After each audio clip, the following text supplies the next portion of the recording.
Apa yang dibicarakan Haji Hasan Mustafa tentang Kalangkang?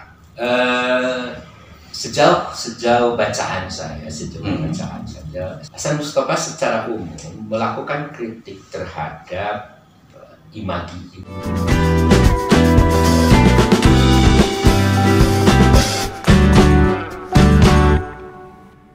Teman-teman sekalian, Pak Gibson ini, Bapak Icon ini adalah ahli Haji Hasan Mustafa. Dari tahun 90-an sebelum yang lain membicarakan Haji Hasan Mustafa, Bapak ini sudah membicarakan Haji Hasan Mustafa. Karena itu kita akan meneruskan soal yang tadi tentang imagologi menurut Haji Hasan Mustafa. Kita akan dalami bagian itu. Nah, terakhir kita menemukan ada missing link. Tadinya ada harapan sebelumnya, itu sebenarnya harapan dari semua ilmuwan bahwa zaman kebebasan informasi itu semua orang tidak tersekat untuk ngomongin apapun. Tapi kenyataannya tidak seperti itu. Mungkin karena orang tidak punya sesuatu yang ditawarkan, sementara Facebook misalnya terus-menerus ngomongin apa yang Anda pikirkan hari ini. Itu kan pertanyaan di kotak status itu. Dia bingung apa yang dipikirin dan nggak ada yang dipikirin. Karena di zaman ideologinya nggak matang, lalu masuk ke zaman imagologi, akhirnya yang dipikirnya itu yang biasa-biasa aja. Misalnya ada ayam lewat, terus dia foto, ada videonya dan lain sebagainya. Sehingga itu tidak terjadi lompatan ideologi yang membuat imagologi menjadi lebih baik, menjadi tidak terjadi. Oke, kita mungkin itu ya yang terjadi. Jadi ketidakmatangan zaman ideologi. Di Facebook yang ditanyakan itu kan apa yang dipikirkan, tapi yang diungkapkan sebenarnya kebanyakan jangan-jangan bukan yang dipikirkan, tapi sekadar yang dilihat, terlintas dalam pikiran tanpa dipikirkan, apa yang dirasakan, curhat, caci maki, macam-macam. Jadi yang ditulis juga bukan apa yang ditanyakan oleh Facebook, apa yang dipikirkan. Yang menarik dari harapan yang tadi itu atau ramalan tadi itu sebenarnya berarti Facebook, Twitter, Instagram atau apapun itu sebenarnya bisa jadi ruang yang positif. Bisa jadi ruang positif. Dan memang tujuan awalnya kan pasti positif, karena kalau tidak ada orientasi positif nggak bakal laku sih pada dasarnya. Kenapa? Karena media medsos itu kan terlahir di ujung masa ideologi, dan itu terlahir dari ideologi pada dasarnya. Dari ideologi yang kemudian memang membentuk realitas atau realitas baru, kesadaran baru, kesadaran virtual, kesadaran bayang-bayang. Ya, ketika masa ya, kan zaman ideologi itu zaman elit. Hanya orang yang pintar, punya pikiran dan sebagainya menjadi aktor. Zaman imagologi semua jadi aktor. Yang penting dia memiliki imaji yang paling repot, yang kuat. Yang paling repot, kalaupun disebut semua jadi aktor, nah yang paling repot yang terjadi adalah para pemikir, pada ideolog justru di masa ini jadi korban. Mereka kemudian tersingkirkan karena yang muncul ke permukaan adalah konsepsi demokrasi lah ya, suara terbanyak yang pasti muncul, sementara yang kecil-kecil pasti terlindas. Ya, tetapi kan suara terbanyak dalam demokrasi itu ada asumsi suara terbanyak berdasarkan akal sehat. Kalau kita lihat Pancasila itu kerakyatan yang dipimpin oleh hikmah. Garis miring kebijaksanaan. Jadi kerakyatan, suara terbanyak dari rakyat itu harus dipimpin oleh akal sehat atau hikmah. Nah, imagologi yang sekarang terjadi kan tidak. Sebenarnya bisa aja, itu masih bisa jalan sebetulnya. Tapi akal sehat di sini bukan common sense mayoritas.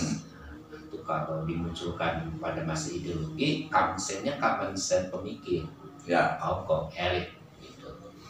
Nah, sekarang bergeser dari suara mayoritasnya common sense dalam pengertian para elit menjadi yang dulu kan sebenarnya yang common sense itu dibangun dalam masyarakat sekalipun dibangun oleh elit-elit sosialnya yang kemudian dianut oleh masyarakat. Nah, sekarang tidak begitu.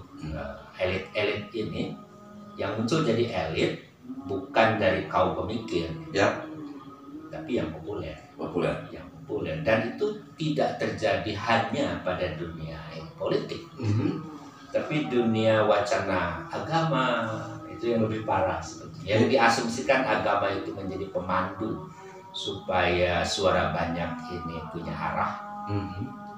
Tapi karena sosialisasi atau perdagangan agama ini pun sangat dipengaruhi oleh pasar, gitu ya.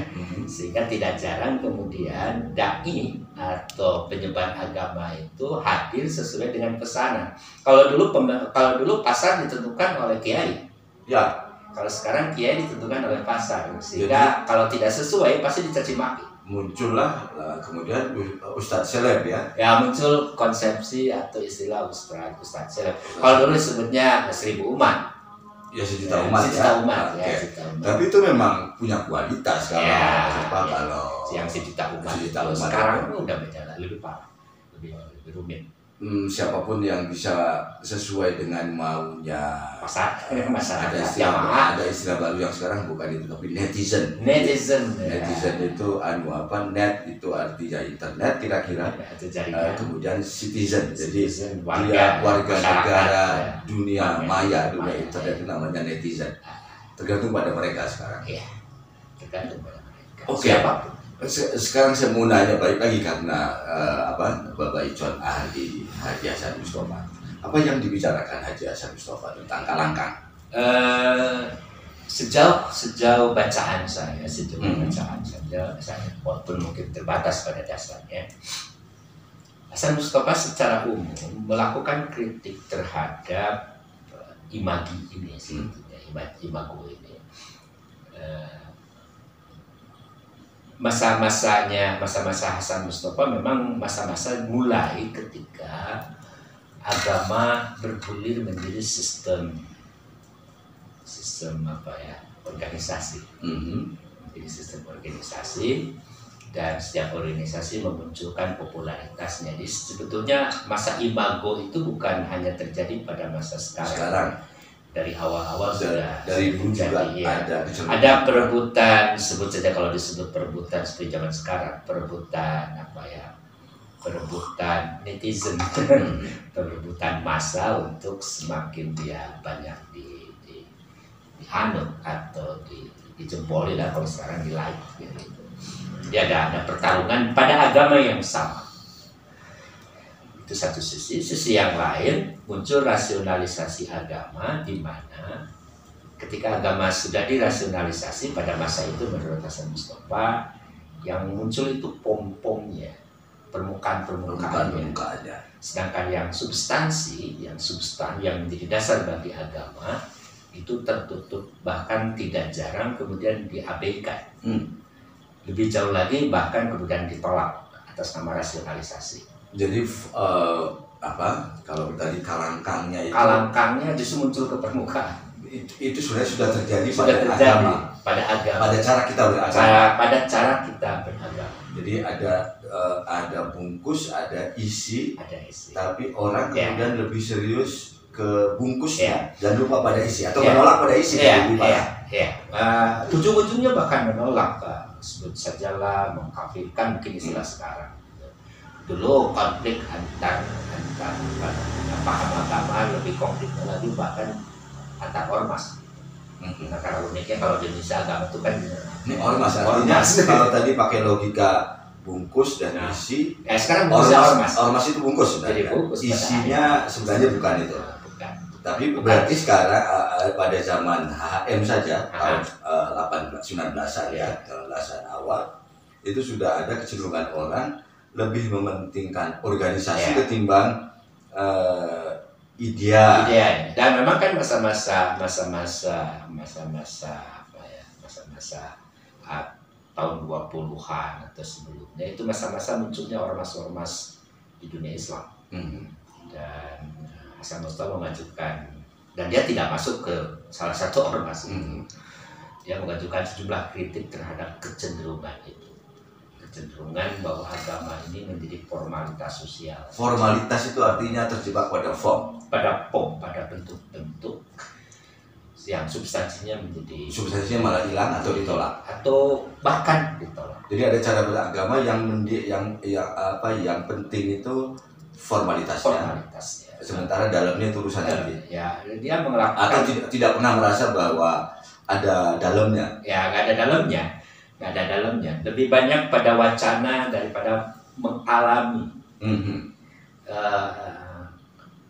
Hasan Mustafa seperti disebut kita paham dia sebut saja lah gaya hidupnya sofistik, tradisional, merujuk pada yang sofistik itu yang dimana kita tahu bahwa sofisme lebih mengutamakan mengalami atau yang substan itu daripada yang formal ya. Yang ditolak Hasan Mustafa itu kalangkang. Ya, kalangkang yang permukaan sebetulnya bukan penolakan karena kalangkang pasti ada. Tapi Hasan Mustafa melihat bahwa pergeserannya menjadi terlalu dominan. Mestinya lebih ke arah ke arah substan. Jadi bahwa yang pom itu merujuk pada substansi. Itu harus disadari. Itu yang harusnya terjadi karena tidak selama ada cahaya pasti kalangkang itu ada. Itu bukan sesuatu yang harus ditolak, tapi yang kalangkang harus dipahami sebagai bentukan. Jangan dianggap itu terlalu serius gitu ya. Ya, gitu lah. Itu ada memang, tapi itu hanya ada dan sah ada selama dia merujuk pada sumber awal.